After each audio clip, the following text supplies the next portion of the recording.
Guten Tag, alles, wie geht es Ihnen? Hello everybody, how are you? Well, today we will discuss a very important topic which most of the students they get confused with.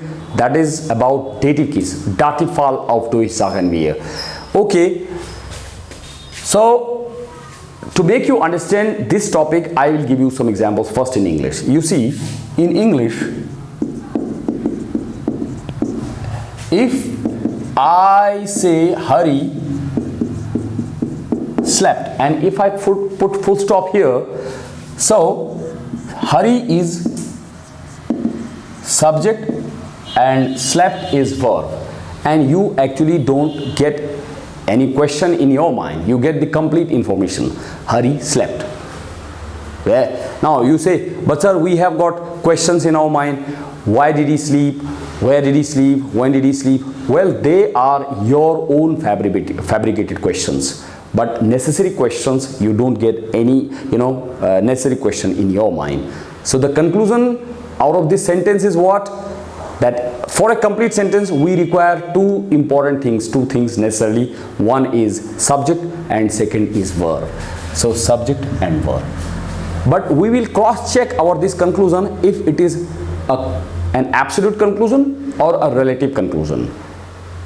Okay, I'll give you. What was the conclusion? We have derived that for a complete sentence we require only two things.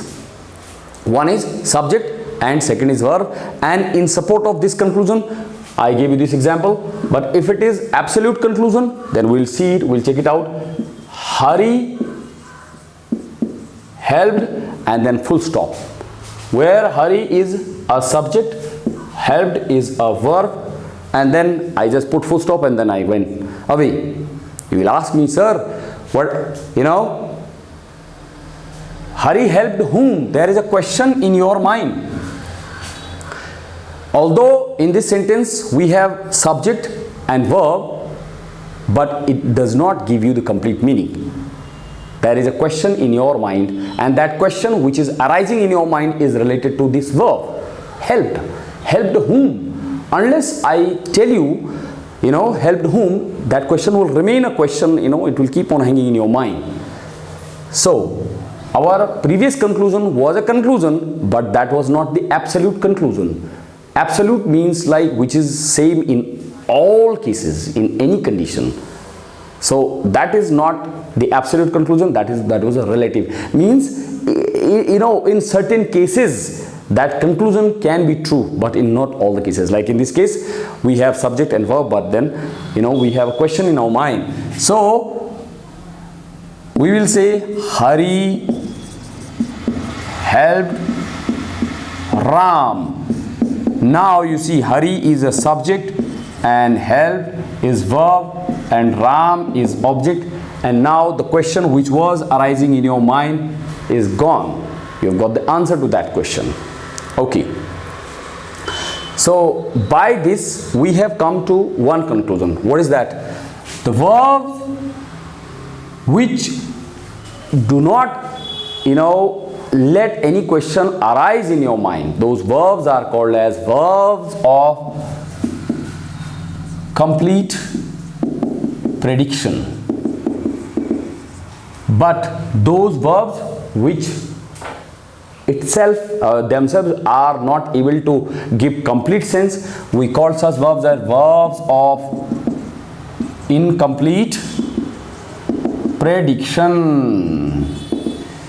Okay, so help is a verb of incomplete prediction, and for these verbs we require object necessarily. So this object is completing the sense of this verb, incomplete sense of this verb. Therefore, we call this object as complement. Complement, something which completes the sense of verb. Incomplete because the verb is giving incomplete sense. So it is a complement of verb.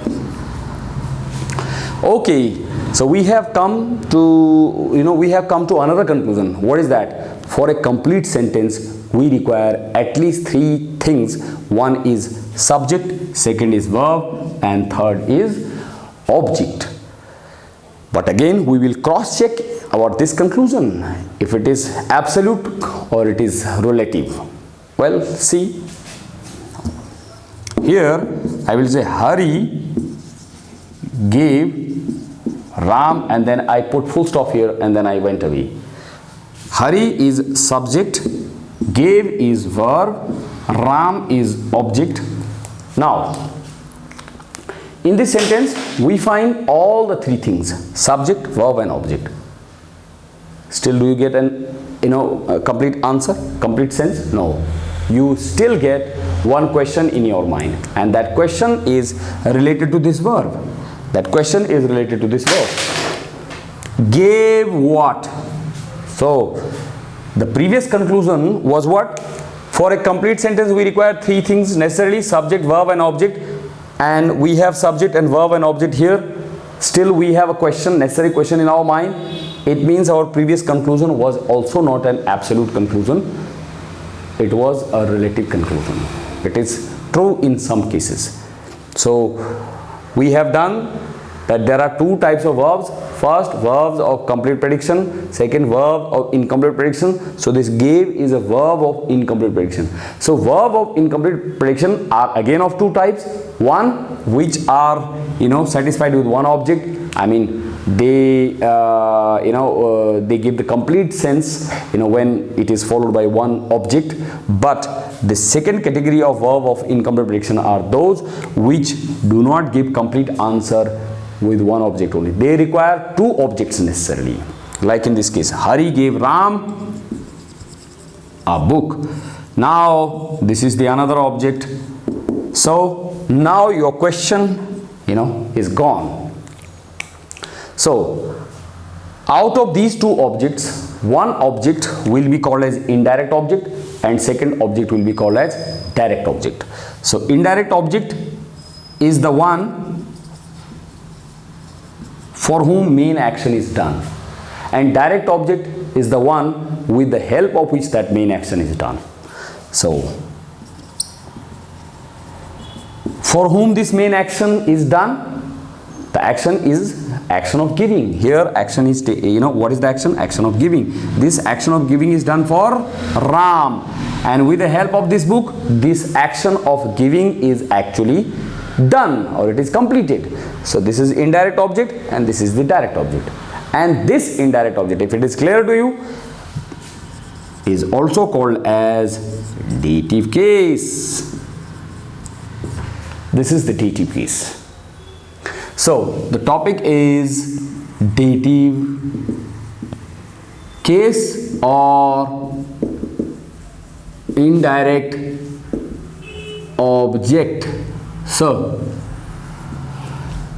now where should be the position of this dative case, indirect object? Normally it comes in between the main verb and direct object, this indirect object or dative case.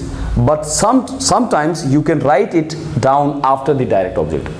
So in that case it will be preceded by preposition to.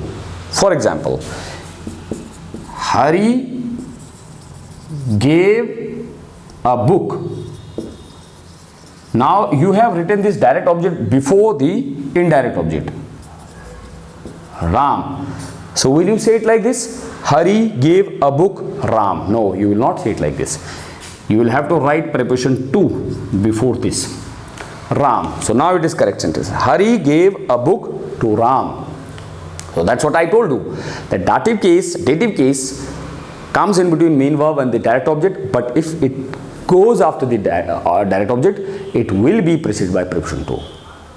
So if this is clear to you in English, now we will come to German. It will help you understand German better. Okay, so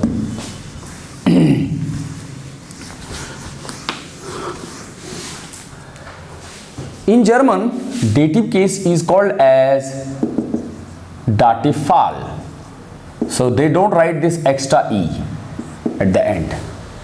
And in German, you see,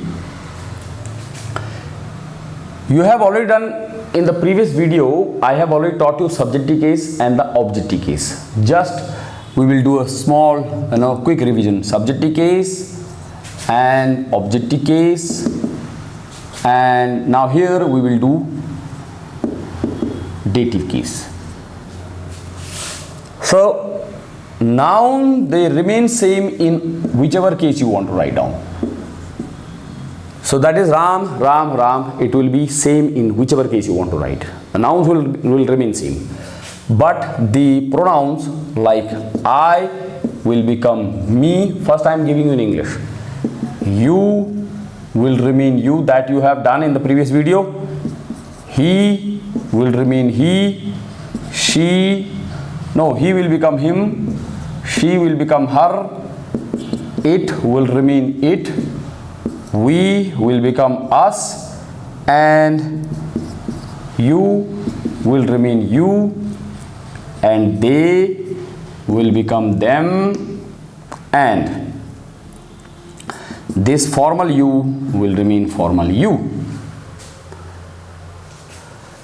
Here this is ish, do, er, z, s, where, here, and z, and this z, that is the formal one, therefore this s should always be capital. Okay, you have already done that. It will become mish, dish, ihan, and this z will remain z, s will remain s, and it will become uns and oich, and it will be z, and z will remain z. That is what we have already done. But now we will understand what happens in dative case. In dative case, it will become mere, dear. Now here it will become ihum. It will be iher. It will be iham now. Uns will remain uns. Oich will remain oich. And now here it will become ihinen. And it will become ihinen. So because S is capital, here S is capital, here I will be capital. So mish or mere both means me.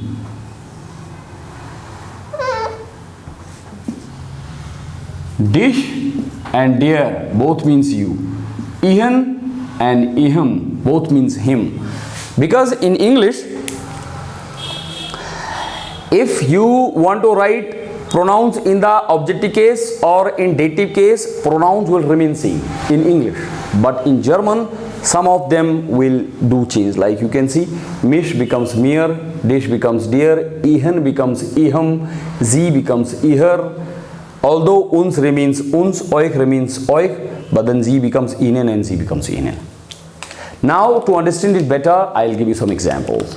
You see, suppose I want to say I help